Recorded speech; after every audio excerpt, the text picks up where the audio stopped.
To duck under that, left that right hand. Beautiful. You break. There you go. You got this, bro. For 15 years, Brandi Passante let the cameras see exactly what she wanted them to see and nothing else. She kept her life before storage wars tightly guarded. And for 15 years, nothing cracked that wall. Then one post in April 2026 changed everything. What exactly did she reveal? And why did she choose that moment? Join us as we reveal everything Brandi Passante just confirmed. The woman nobody fully knew. When Storage Wars premiered on A&E in 2010, the network needed someone the audience could easily get attached to, someone who was real and relatable. What they found was a woman from Harris County, Texas, who had spent her entire life making herself impossible to read. Brandi Passante was born into a household that gave her very little softness. She often described her childhood as chaotic, a house full of brothers who came at her hard from an early age, with no room to be anything other than tough. But instead of breaking her, it made her guarded, a way of carrying herself that made sure nobody looked too closely. She once admitted she used to give people dirty looks as a kid, not because she was mean, but because she was actually deeply shy, and that was the only way she knew how to keep people at a safe distance. She left Texas as a teenager and settled in California before she turned 20 to build something that looked nothing like where she came from. That changed in 1999 when she took a job at a carpet cleaning company in Tustin, California. Her manager was a fast-talking, persistent man named Jared Schultz, older than her, and didn't take no for an answer. He pursued her, recounting that a mutual friend left notes on his truck, reminding him to be nice to her.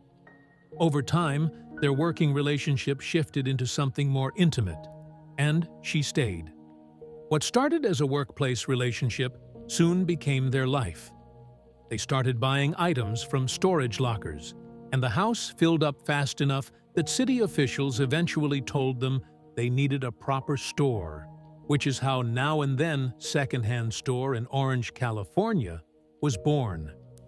It was small-scale work, but it caught the attention of a television producer at a storage auction in Harbor City, California. The producer approached Jared first, asked if he would speak on camera, and Jared said yes. But when the production team visited the thrift store to finalize everything, they met Brandi behind the counter, and they asked her to join. Within 2 seasons, Storage Wars became a ratings phenomenon. Brandi and Jared were dubbed the Young Guns, the youngest buyers in the cast, the scrappy underdogs the audience rooted for. A&E marketed them as a husband and wife team. Many people read the tension between them as chemistry. But there was one detail A&E never corrected, not once, across 13 seasons and a spin-off. 13 seasons of a marriage that never legally existed, and nobody in the building said a word. Fake relationship to keep the show rolling. That unmarried couple became the foundation of a spin-off anyway. In 2014, A&E gave Jared and Brandi their own spin-off, Brandi and Jared, Married to the Job. It followed the couple away from the auction floor as they raised their children, ran their thrift store, and navigated everyday life on camera. What those cameras never fully captured was how much of that life was being held together by sheer force of will. The weight of that fell hardest on Brandi. Their daughter, Peyton Schultz, was born deaf and with a cleft palate. She required major surgery when she was just 6 weeks old, and her medical needs demanded more than one person could manage. When Cameron, their son, was a teenager, he also faced his own health crisis, a serious condition involving his kidney that required surgery and kept him out of school for 3 months. The spin-off never found a way to carry that weight and was canceled after 8 episodes. They went back to Storage Wars, kept filming as if nothing had changed, and delivered the expected bickering, chemistry, and young guns dynamic, while behind the scenes, the relationship had already begun to fracture in ways no camera would ever catch. Brandi later confirmed she ended things with Jared after filming season 12, which premiered in November 2018. And she did so quietly. For the next 2 years, they continued to appear on Storage Wars together, filming side by side and delivering the same performances the network expected, while behind the scenes, the relationship had already begun to fracture in ways no camera would ever catch. What Jared never discussed publicly was what his life looked like before any of it. At 19, he was arrested for felony possession of a controlled substance, pleaded guilty, and served 16 months in state prison, walking out barely a year before Brandi walked into that carpet cleaning company in Tustin. Daryl Sheets was openly dismissive of Brandi and Jared when they first joined the circuit, a dynamic that played out on camera in the early seasons, and his rivalry with Dave Hester left little room for either of them to take Jared seriously as an operator. That same volatility that made him difficult to work with on the auction floor followed him home. In one interview, Brandi said she actually missed the simple presence of another adult in the house. She had been living that reality privately for nearly 2 years before the rest of the world caught up. The truth surfaced in June 2020 when a host asked her directly about being a single mother during a Facebook Live interview, and she confirmed it almost casually. But pretending, it turned out, had become something Brandi was far better at than anyone realized. And the night it all finally fell apart, at a bar in Orange County in the spring of 2021, the public finally saw exactly who Jared was. She asked him to leave. He didn't. 10 days after the season 13 premiere, Brandi was at a bar in Lake Forest, Orange County, on the evening of April 30th, 2021, with a group of friends. Jared showed up unannounced. What happened next single-handedly destroyed Jared's career. An argument broke out. Brandi asked him to leave, and he refused. The situation escalated quickly, and Jared allegedly pushed her while yelling at her and the group around her. By the time police arrived, he was already gone. A few days later, they tracked him down and questioned him. Jared denied ever touching her, and his attorney publicly sought to have the charges dismissed. However, the Orange County District Attorney's Office rejected it. On May 16, 2021, they formally charged Jared with 1 count of misdemeanor domestic violence battery. That charge was the third in a pattern that had been building for years. A 2019 charge for resisting a police officer in Lake Forest was still unresolved when the bar incident occurred. Then, in October 2021, barely 6 months after the bar incident, Jared was charged with driving under the influence, with a blood alcohol reading at or above California's legal limit. By mid-2023, all 3 were still open, combined into a single court proceeding, while Jared quietly retreated from the spotlight. After season 13 wrapped, Jared simply stopped appearing. He opened a bar and grill in Lake Forest, started appearing in photos with a new girlfriend named Rochelle Beckman, kept his social media minimal, and the man who had once shared every aspect of his life with millions of television viewers disappeared quietly, while the network that made him famous said nothing.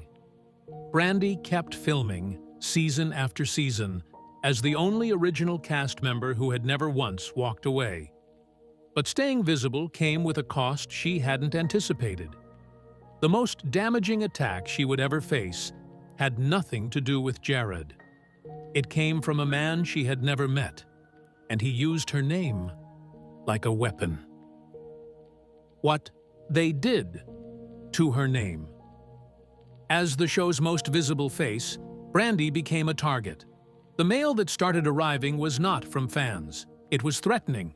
She moved her family into a gated community, started calculating every public appearance in advance, and eventually sought therapy, later describing a period when the anxiety had become severe enough that leaving the house felt genuinely dangerous.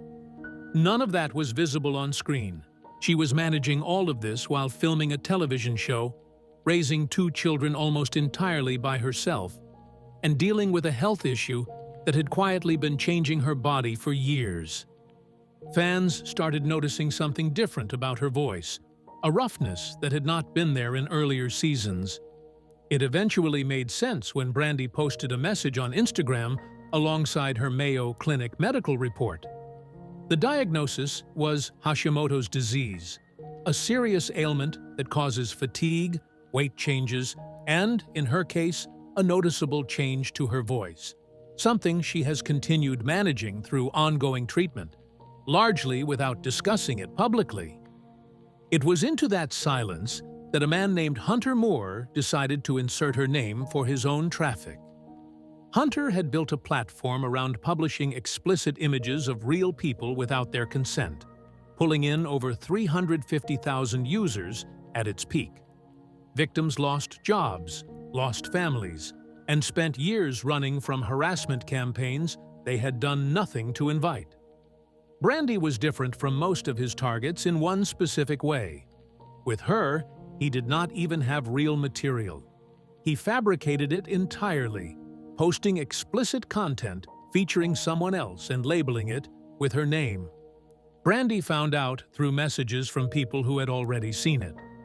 She filed suit against Hunter for defamation, invasion of privacy, and consumer fraud, seeking $2.5 million, and she won. The court ordered all content permanently removed and found against Hunter on multiple counts. The total damages awarded to Brandi came to $750.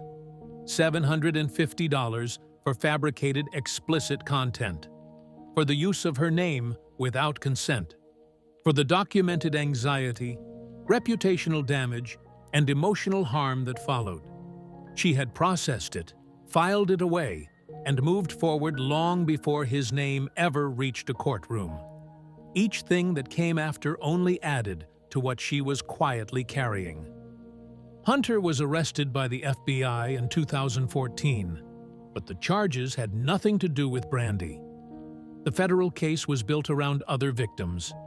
Her case had already closed, the $750 paid, the legal chapter over. And the more she endured, the more she became something the show had never quite managed to capture. None of it, though, prepared her for April 2026. The man she had worked alongside since the very first day of the show was gone, and what came out in the days after his death would finally pull from Brandi the one thing years of being in front of cameras had never managed to reach. Nobody knew what she lost. By early 2026, Brandi had built something that was entirely her own. Season 17 of Storage Wars premiered on February 28th, and she was back, the only original cast member standing in every season since 2010.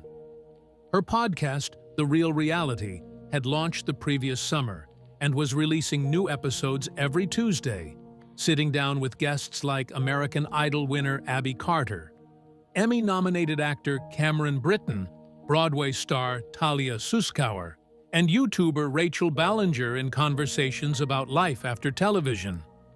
Cameron was 22. Peyton was approaching 20.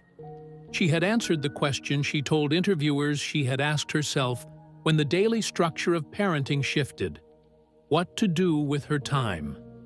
April 22nd, 2026, took that answer away from her. To understand why, you have to go back to one of the people who had been part of that world from the very beginning. Daryl had been a fixture of Storage Wars since its very first episode in 2010. As the gambler, he had spent over 35 years working the storage auction circuit before a single camera ever found him. He appeared with his son, Brandon Sheets, and became one of the most recognizable personalities the show ever produced. until health complications finally forced him to step back. In March 2019, Darryl suffered a major heart attack. The surgery worked, but it was not the end of it. When doctors ran further tests, they found congestive heart failure combined with a serious lung condition. Darryl shared on social media that his heart was functioning at only 40%, and he never fully recovered. He retired from the main cast, moved permanently to Lake Havasu City, Arizona, and opened an antique shop called Havasu Show Me Your Junk, staying close to the world he loved without the physical demands of full-time national television. To anyone watching, it looked like a man who had found his own pace, showing up at the shop, signing autographs, filling every room with the same loud energy that had made him famous. On April 21, 2026, fans photographed him at his antique shop just after 5 in the evening, smiling, cracking jokes, completely present. In the photos, none of that showed what he had posted to his own Facebook page on March 9, 2026, more than 6 weeks earlier, in plain sight, for anyone paying attention. He wrote that he had been hacked by a very evil person, that posts had been made in his name that he had nothing to do with, and that these people had ruined him. It was a direct, public cry for help from a man who was terrified and running out of ways to fight back. Nobody answered it in time. At approximately 2 in the morning on April 22, 2026, a dispatch call sent officers to Chandler Drive in Lake Havasu City, where they found Darryl unresponsive on the floor of his home. He was 67 years old. Lake Havasu City Police confirmed the cause of death as an apparent self-inflicted gunshot wound. His castmate, Laura Dotson, spoke to U.S. Magazine and confirmed what his family had been living with for 3 years. An anonymous individual had been running a sustained campaign of harassment against Darryl, impersonating him with fake phone calls, messages, emails, and websites, catfishing him, attempting blackmail, and making posts in his name designed to humiliate and isolate him. Laura said the harassment had made him feel worthless, and that it had obviously deeply gotten to him. She was not the only one saying so. His longtime friend and on-screen rival, Renee Nzoda, went further, telling reporters publicly that he did not believe Darryl had done this to himself. When another Storage Wars cast member, Mark Balello, died in similar circumstances back in 2013, Darryl had been vocally and repeatedly opposed to it, saying so out loud to anyone who would listen. Renee stated that Darryl had confided in him as recently as March 2026, roughly a month before his death, though the Lake Havasu City Police Department's finding of an apparent self-inflicted gunshot wound remains the official record. The Lake Havasu City Police Department confirmed the cyberbullying allegations were an active part of their investigation, submitted his phone for forensic analysis, and, as of May 2026, the case remains open, with toxicology results still pending. A longtime business associate named Dusty came forward with a detail that painted the clearest picture yet of where Darryl's head had been. He had agreed to sell an estate collection he had valued at $125,000 for just $50,000, without resistance, without negotiating, without the back and forth that had defined every single deal he had ever made. Dusty told reporters that it was completely out of character for a man who would argue over $50 on a watch deal. For a man who had built his entire reputation on never leaving money on the table, something had changed. On April 23, 2026, the day after the news broke, Brandi posted on Instagram that her heart hurt for his loved ones, that anyone struggling should reach out, that people cared, and that what they were feeling could change. Hidden inside that post was something nobody had expected. The tattoo she had posted in October 2021, the word "free" with a bird attached to the end, suddenly meant something different once Brandi's Instagram post was read. She had written at the time that by the grace of God, she had managed to escape a very difficult situation that so many people fall victim to, and that she was eternally grateful for the freedom to live without fear. At the time, most people read it as being about Jared, about leaving an abusive relationship and surviving. It was never that simple. And then she said what nobody knew. She had lost a parent to this. She had lost a brother to this. Before the cameras, before the show, before any of what the public knew as her life, she had already been through this grief in private, carrying it through years of storage wars, through the split, through the lawsuit, through the illness, through the threatening letters, through every season she showed up to film while the audience assumed they knew her. What she said in that April 2026 post was the one thing 15 years of cameras had never managed to reach. The grief she had been carrying since before the first episode ever aired, the parent and the brother, was finally out in the open. She answered questions nobody thought to ask, on her own timeline, in her own way. What does it mean to grieve privately while millions watch? And what do we owe the people we make famous? Share your thoughts with us in the comments section. Remember to like, share, and subscribe for more. Also, click the next video showing on your screen. You will enjoy it.